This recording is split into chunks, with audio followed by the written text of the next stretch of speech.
जो बात विस्तार से कही जाए वो समझाना है, और जो सूत्र में कह दी जाए वो बुझाना है। अब यहां लक्ष्मण जी की इतनी विनम्रता है, कहते महाराज मैं संकेत से नहीं समझूंगा, मुझे तो आप विस्तार से समझाएं। पर भगवान ने कहा कि लक्ष्मण यह तुम्हारी विनम्रता है, पर मैं जानता हूं समझदार को इशारा काफी, समझाना नहीं पड़ता, बुझाना काफी है। थोड़े महु सब कहां बुझाई। लेकिन लक्ष्मण एक बात याद रखना, क्या 3 के बारे में तुमने पूछा, ज्ञान वैराग्य और भक्ति। माया तो बाधक तत्व है, ज्ञान वैराग्य भक्ति के बारे में पूछा, और हम लोग हैं भी 3, राम जी, जानकी माता और लक्ष्मण 3, और पूछा भी 3 के बारे में, ज्ञान वैराग्य और भक्ति। भगवान ने कहा 3 को ठीक कर लेना पहले। सुनो तात मन मति चित लाई। बुद्धि पवित्र हो तो ज्ञान समझ में आएगा। आहा, मन इस पवित्र हो तो वैराग्य आएगा, और चित्त पवित्र हो तो भगवान की भक्ति आएगी। सुनो तात मन मति चित्त लाई, तीनों। अब भगवान ने समझाना नहीं बुझाना शुरू किया, संकेत में, हाँ? इशारे में। कई बार बात इशारे से कह दी जाती है। अब एक महात्मा का किसी ने किया निमंत्रण, परिवार में अकेली वृद्धा माता थी। अरे महाराज मेरे बड़े भाग आप पधारे, और मैया ने भोजन परोस दिया थाली में, और सामने थाली रख दी, हाथ जोड़ के बोली भगवान प्रसाद ग्रहण करो। सो महात्मा जी ने भोजन करना तो शुरू किया, पर एक गड़बड़ी हो गई। वृद्धा माता ने और तो सब परोस दिया, पापड़ परोसना भूल गई, और महाराज पापड़ पीछे ही रखे थाली में, और बुढ़िया उधर पीठ किए बैठी। महाराज शुरू करो। और ये मन भी बड़ा विचित्र है, इसे करोड़ों की चीज मिल जाए तो 2 कौड़ी की, और 2 कौड़ी की न मिले तो उसे करोड़ों की समझता है। अब थाली में इतना सब कुछ भरा था तो पापड़ ही क्या जरूरी थे, लेकिन मन बार बार जाए। अब महात्मा जी संकोच बस कहे नहीं और मन माने नहीं, तो बहाने से बोले मैया भगवान की बड़ी कृपा जो आपका दर्शन हो गया। क्यों महाराज क्या हुआ? रास्ते में बड़ा लंबा सांप मिला। कितना लंबा था? महात्मा बोले ज्यादा नहीं, यहां से वो पापड़ की थाली रखी, वो इतना ही लंबा था, ज्यादा नहीं। बुढ़िया बोले अरे महाराज हम पापड़ परोसना तो भूल ही गए। महात्मा बोले हम ये नहीं कह बता रहे कि सांप कितना लंबा था। तो समझदार को संकेत से बात समझ में आ जाती है। अच्छा कुछ लोग होते कितने ही संकेत करो समझते ही नहीं। अच्छा ना समझे तो भी ठीक, कुछ लोग उल्टा समझते हैं। एक व्यक्ति गया, गांव का रहने वाला था, भाग्य की बात ससुराल मिली शहर में। तो उसकी पत्नी शिक्षित थी और उसका शिक्षा से कोई संबंध नहीं था। तो महाराज वो पहुंच गया ससुराल, पुराने जमाने की बात। अब उस देवी ने अपने पति की बड़ी प्रशंसा कर रखी थी कि बड़े योग्य हैं। आए तो सब अब भूखे थे, भोजन के लिए बैठे, तो वही उनकी पत्नी भोजन बना रही थी। तो रोटी तो क्या स्वागत में पूड़ी होना चाहिए, छोटी छोटी पूड़ी बनाए, साग, थाली उनके सामने आई। वो बेचारा गांव का रहने वाला सरल सीधा आदमी छोटी छोटी पूड़ी देखे, बोले इतनी छोटी पूड़ी के क्या 2 कौर किए जाए, टुकड़े किए जाए, एक ही कौर जैसी तो है ही। सो वो एक ही पूड़ी उठाए, उसमें साग भरे और खाए। तो जो देखने वाले थे वे व्यंग में मुस्कुराने लगे। उसकी पत्नी को बड़ा बुरा लगा। उसने कहा ये हमारी तरफ देखे तो इशारा करूं, समझदार है तो समझ लेगा। तो उसने देखा तो उसने 2 उंगली उठाई कि कम से कम एक पूड़ी के 2 टुकड़े तो कर। ज्यादा न कर, तो एक पूड़ी के 2 टुकड़े तो कर। उंगली द्वय उठाई गंवारपन पति को देख, कि एक एक पूड़ी के ग्रास दुई करेगा कम से कम। पति ने कहा, पत्नी का कितना प्रेम है मुझसे, कह रही थके हुए आए हो, एक पूड़ी में क्या होता, 2-2 खाओ एक साथ। अब महाराज वो एक पूड़ी उठावे, उस पर साग रखे, दूसरा उसके ऊपर रखे दूसरा, और 2 को खाए। तो द्वे को चावे लागो मूढ़ जब एक साथ, तो माथ ठोक त्रिया कहे लाज सो डरे जा। पत्नी ने मत्था पीटा, कुछ समझाओ कुछ समझ दे। ओ पति ने समझा, पत्नी कह रही कि ये पूड़ियां बड़ी पूजनीय हैं, पाने के पहले इन्हें प्रणाम करो। सो 2 पूड़ी ले सागर के पहले माथे से लगाया, फिर पाए। पतिदेव समझे कि पावे के प्रथम इन पूजनीय पूरन को शीश पे धरे जा। जब पत्नी खींच गई तो चूल्हे से बोली। अब चूल्हा थोड़ा ही सुनता है, वो देख चूल्हे को सुनाएंगी तो ये सुन ले। बोल उठी रोष भरी चूल्हे से चतुर नारी, कि जैसो जरे आयो प्रथम तैसो ही जने जा। बोली अरे चूल्हे, तू जैसे पहले जल रहा था वैसे ही जलता जा, मतलब एक ही एक पूड़ी खाए सो ही ठीक। ये तो समझाना और उल्टा हो, पर समझाना भी समझदार को होता है। राम जी ने कहा लक्ष्मण तुम अपने को विनम्रता बस कह रहे हो कि समझाना पड़ेगा, मैं नहीं समझूंगा, लेकिन मैं जानता हूं थोड़े में ही सब बता दूंगा। पर एक बात है, ज्ञान वैराग्य माया के बारे में पूछा, और भगवान ने ज्ञान से शुरू नहीं किया, न वैराग्य से शुरू किया। संक्षेप में हम लोग भी कर लें। मैं अरु मोर तोरते माया, यही बस की जीवन काया। मैं अरु मोर तोरते,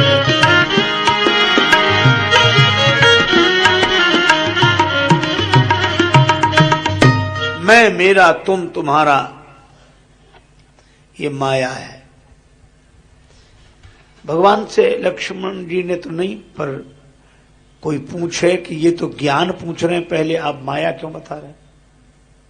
भगवान ने कहा कि जब तक ज्ञान नहीं हुआ तभी तक तो माया दिखाई पड़ेगी, समझ में आ जाएगी, और ज्ञान हो गया तो माया दिखेगी कहां, इसलिए पहले इसी को समझ लो।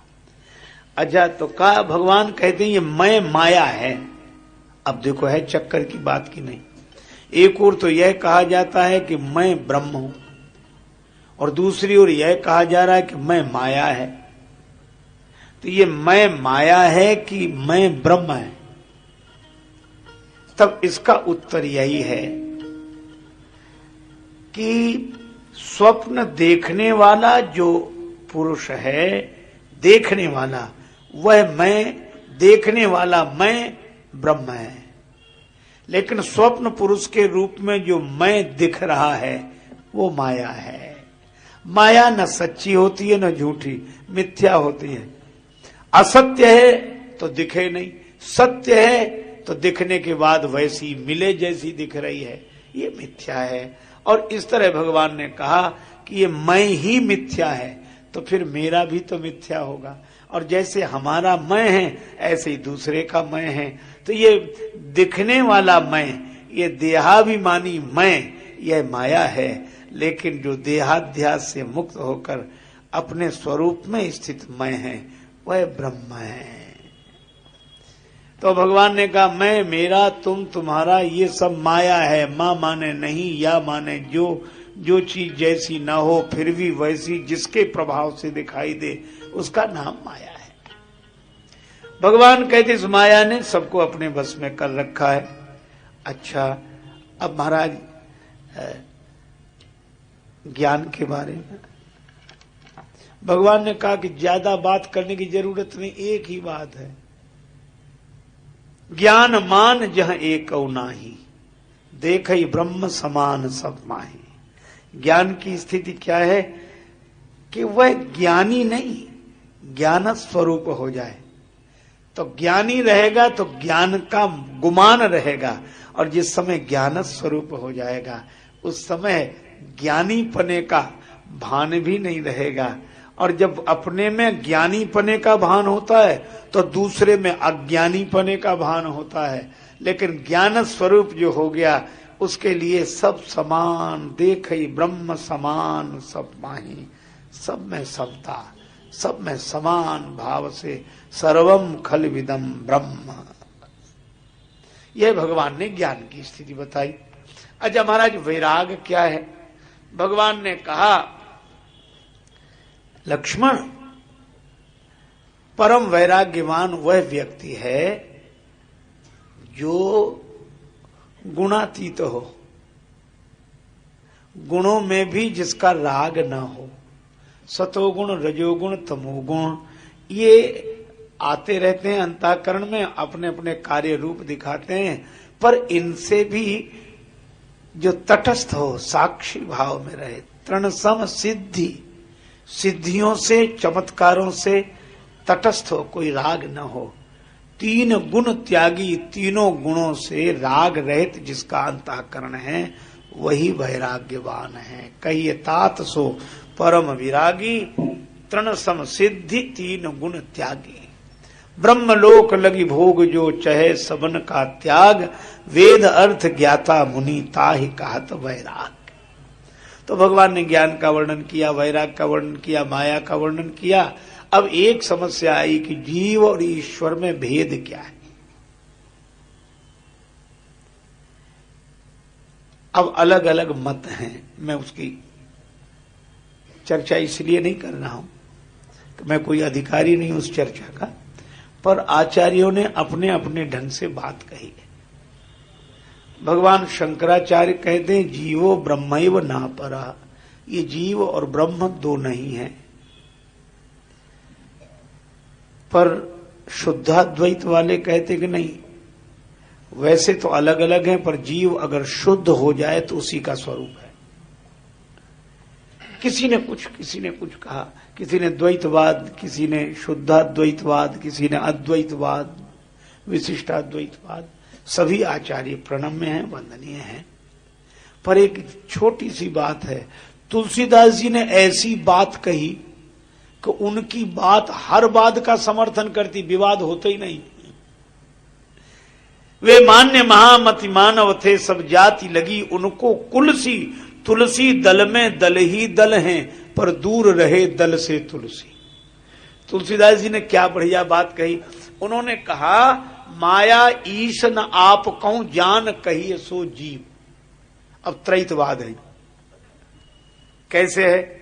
माया ईश और आप कहूं, माया ईश न आप कहूं जान कहिए सो जीव। जो माया को, ईश्वर को और अपने को न जाने वह जीव है। तीन हो गए, माया ईश न आप कहूं जान कहिए सो जीव। लेकिन द्वैतवाद वाले बोले हम तीन नहीं मानते, हम तो दो मानते। तुलसीदास जी बोले तो दो ही तो हम कह रहे हैं। कहा कैसे? का माया ईश एक ही शब्द, मायापति माने ब्रह्म, परमात्मा को, और अपने को जो न जाने सो जीव। द्वैतवाद। तो अद्वैतवाद कहां? बोले माया ईश माने ब्रह्म, और माया ईश न आप कहूं जान कहिए सो जीव। जो अपने को ब्रह्म न जाने वही जीव है। तो अद्वैत भी, द्वैत भी, त्रैत भी। अब तीनों का पोषण क्यों हो रहा है? का अधिकारी भेद से तीनों बातें अलग अलग तरह से कही गई है। आप ऐसे समझो, ये अलग अलग लगती क्यों है? बिल्कुल एक है धर्म की दृष्टि, एक है भक्ति की दृष्टि, एक है ज्ञान की दृष्टि। अच्छा, तीनों बातें अलग अलग लगती हैं लेकिन अलग अलग हैं नहीं।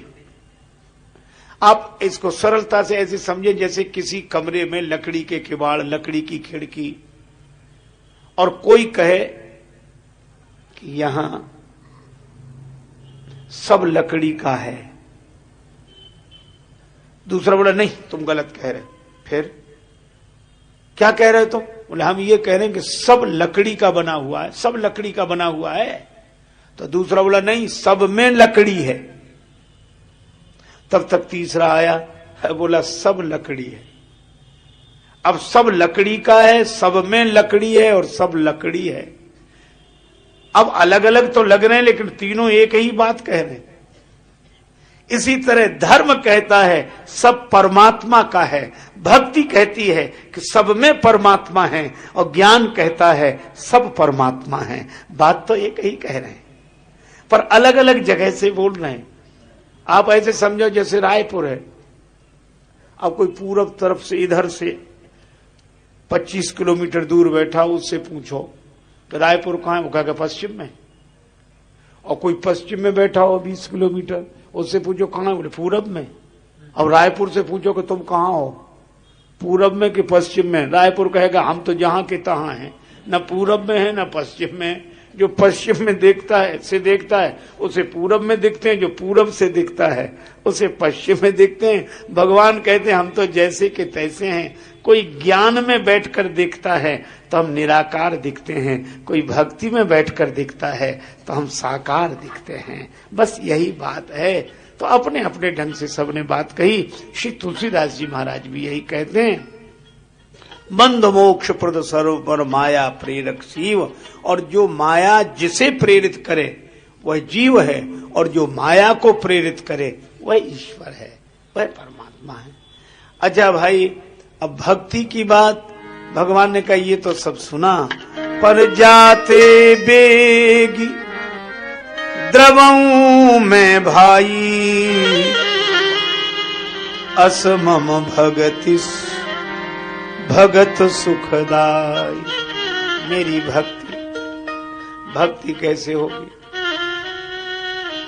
बहुत सुंदर वाक्य भगवान ने कहा कि पहले धर्म का ज्ञान अपने कुल पूज्य पुरोहित ब्राह्मण देवता से प्राप्त करो। प्रथम ही विप्र चरण अति प्रीति, फिर धर्म का पालन करो। धर्म का पालन करने से क्या होगा? का विषयों से विरक्ति हो जाएगी, और विषयों से विरक्ति होने पर तब तुम्हारे हृदय में भक्ति प्रकट होगी। फिर श्रवणादिक नव भक्ति दृढ़ाही, तब तो भक्ति की महिमा भगवान ने वर्णन की, तो ज्ञान वैराग्य भक्ति का निरूपण हुआ।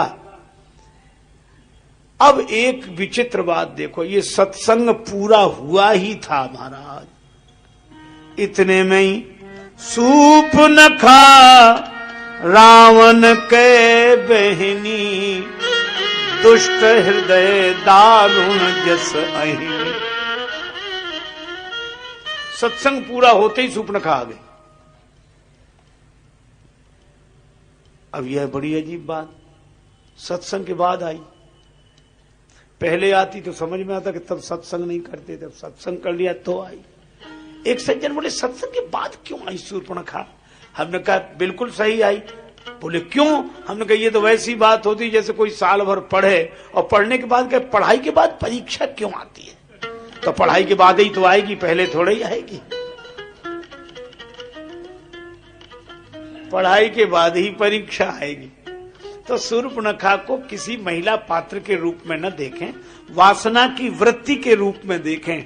हम जैसे ही ज्ञान वैराग्य भक्ति की पढ़ाई पढ़ते हैं तो वासना परीक्षा लेने आती है कि सत्संगी सच्चे कि सत्संगी कच्चे। इसीलिए आई, और कोई कारण नहीं। एक महात्मा एक कुटिया बनाकर रहते थे, तो उधर से एक बहेलिया निकला, जाल में तोते फंसाए। महात्मा ने कहा क्या बात, कहां जा रहे हो? इनको बेचेंगे बाजार में।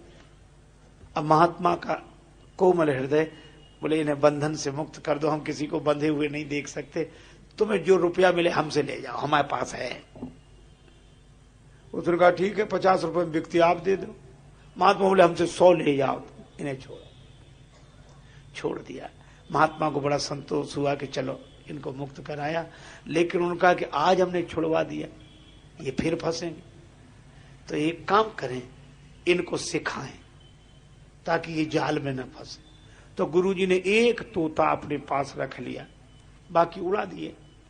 उस तोते को गुरुजी रोज सिखाते, बेटा पढ़ो, बहेलिया आएगा, तोता कहे बहेलिया आएगा, जाल बिछाएगा, तोता बोला जाल बिछाएगा, दाने डालेगा, तोता बोला दाने डालेगा। अब कहो हम नहीं फंसेंगे, तोता कहे हम नहीं फंसेंगे। 1 महीने रखा, और महाराज वो 1 महीने क्या 4-6 दिन में ही आगे आगे बोलने लगे। गुरुजी कहें बहेलिया, तो कहता आएगा, जाल बिछाएगा, दाने डालेगा, हम नहीं फंसेंगे। गुरुजी बोले पक्का यार, पूरा पक्का। आगे आगे बोले। ये जितने तोते होते हैं ये गुरुओं से आगे ही आगे बोलते हैं, उन्हीं से सीख सीख कर उनसे आगे। भाई आएगा, जाल बिछाए। गुरुजी ने कहा कि बहुत अच्छा, तुमने मंत्र याद किया, हमने तुम्हें चेला बनाया, अब तुम औरों को चेला बनाओ, सबको सिखाओ ये मंत्र, ताकि कोई जाल में ना फंसे। अब वो गया तो सब तोतों को इकट्ठा करके, बहेलिया आएगा, जाल बिछाएगा, दाने दो। अब 200-400 तोते आकाश में उड़े, वो यही कहते हो बहेलिया आएगा, जाल बिछाएगा, दाने डालेगा, हम नहीं फंसेंगे। बहेलिया आया महात्मा जी के पास कि आपने हमारा धंधा चौपट कर दिया, अच्छा मंत्र सिखाया, वो काहे को फंसेंगे। महात्मा मुस्कुराए, बोले फंसेंगे क्यों, बोले तोते हैं।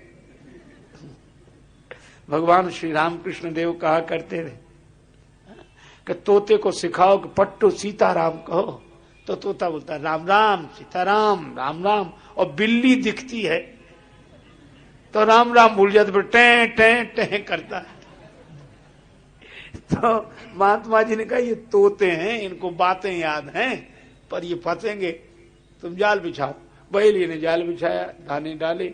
महात्मा बोले फंस जाए तो हमारे पास ले आना। और तोतों का क्या हाल, उड़ते आ रहे। ओके, बहेलिया आएगा, जाल बिछाएगा, दाने डालेगा, हम नहीं फंसेंगे, ये मंत्र भी बोलते आ रहे हैं और जाल में बैठते जा रहे हैं सब। अच्छा, जितने जाल में फंसे सबको मंत्र याद है। मैं आप लोगों की बात नहीं कर रहा ना, आप मंत्र तो उन्हें इतने याद है पर फंसे जाल में है। मंत्र इतने याद कि दूसरे को बताएं, फंस गए। बहेलिया बोले चलो ले चलें गुरुजी के पास। अब महात्मा जी ने देखा को और फंसे होंगे, लेकिन देखा सबसे आगे उनका वो चेला ही फंसा, जिसको सिखा कर भेजा था वही। गुरुजी ने कहा क्यों भाई, हमने बहेलिये से तुम्हें बचा तो लिया, लेकिन तुम जाल में क्यों फंसे। सो क्या बोला, गुरुजी आपका मंत्र झूठा। झूठा? बिल्कुल। कैसे? महात्मा बोले मंत्र तो सही है। कहा कैसे, याद है? हाँ याद है। बताओ। बहेलिया आएगा। गुरुजी बोले आया था कि नहीं, ये बताओ। बहेलिया बोले हाँ बहेलिया तो आया था। तो बोले मंत्र सच्चा कि झूठा? हाँ नहीं सच्चा है। जाल बिछाएगा, उसने जाल बिछाया था। हाँ। दाने डालेगा, दाने डाले थे। बोले बिल्कुल। तो बोले मंत्र तो सच्चा है। आगे क्या है? बोले हम नहीं फंसेंगे। बोले फिर क्यों फंस गए? अरे बोले हमें क्या पता, हम समझ रहे सब मंत्र ही करेगा, हमें तो कुछ करना ही नहीं है। तो पढ़ाई के बाद परीक्षा होती है, तो भगवान परीक्षा लेते हैं कि ये ज्ञान की बात कर रहा है, वैराग्य की बात कर रहा है, भक्ति की बात कर रहा है, तो थोड़ा देखें तो। और वही हुआ। पंचवटी है ये, पंच तत्व के शरीर में ज्ञान वैराग्य भक्ति का सत्संग करने वालों के जीवन में वासना परीक्षा लेने आती है कि ज्ञान सच्चा कि कच्चा, भक्ति सच्ची कि कच्ची, वैराग्य सच्चा कि कच्चा। सुपर्णखा आई और आते ही वो सुंदर तो थी नहीं, सुंदर बनकर आई। रुचिर रूप धरि प्रभु पहुंच जाई। वासना सुंदर होती नहीं है, पर वो ऐसा रूप बनाकर आती है कि भोगासक्त व्यक्ति को वासना भी सुंदर दिखती है। रुचिर रूप धरि प्रभु पहुंच जाई। और राम जी के पास सुंदर बनकर आई और बोली, न दंडवत, न प्रणाम, न नमस्कार, न सीधे ही बोली बचन। बचन तो एक बोली, पर बहुत मुस्काई। मुस्काई बहुत। मैं नहीं कह रहा, तुलसीदास जी महाराज ने लिखा है। रुचिर रूप धरे प्रभु बोली बचन, बहुत मुस्काई, बहुत मुस्कुराकर एक वचन कहा, क्या तुम सम पुरुष, आपके जैसा कोई पुरुष नहीं है। ब्रह्मा जी को बड़ी प्रसन्नता हुई कि चलो राक्षसों में कोई भक्त तो हुआ जो भगवान की स्तुति कर रहा है। वेद भी कहते हैं हे भगवान आप आदि पुरुष हैं, आपके जैसा कोई पुरुष नहीं। और यह भी बोल रही तुम सम पुरुष। तो ब्रह्मा जी ने कहा जरा देख लें कौन है। तो ब्रह्मा जी ऊपर से झांकने लगे, तब तक शूर्पणखा बोली न मौसम नारी, मेरे जैसी नारी। ब्रह्मा जी ने कहा तेरे सब गड़बड़ कर दिया इसने, भगवान से अपनी बराबरी कर रही है, तुम सम पुरुष न मौसम नारी। पर वो क्या बोली शूर्पणखा, राम जी इसमें ना हमारा दोष ना आपका, फिर ये पहले से बना हुआ प्रोग्राम है, यह संयोग विधि रचा बिचारी। ये संयोग तो ब्रह्मा जी ने लिखा है। अब बेचारे ब्रह्मा माथा पीटे कि हे भगवान हमने कब लिखा ये शूर्पणखा और राम जी का संयोग। भगवान ने सीता जी की तरफ देखा कि हमारा विवाह तो इनके साथ लिखा ब्रह्मा जी ने। बोले ना, इनके पिता जनक खुद कह रहे थे लिखा न विधि वैदेही विवाह, पर हमारा आपका संयोग। पर भगवान किधर देखते हैं, सीतई सीतई चितय कही प्रभु बाथा, सीतई चितय कही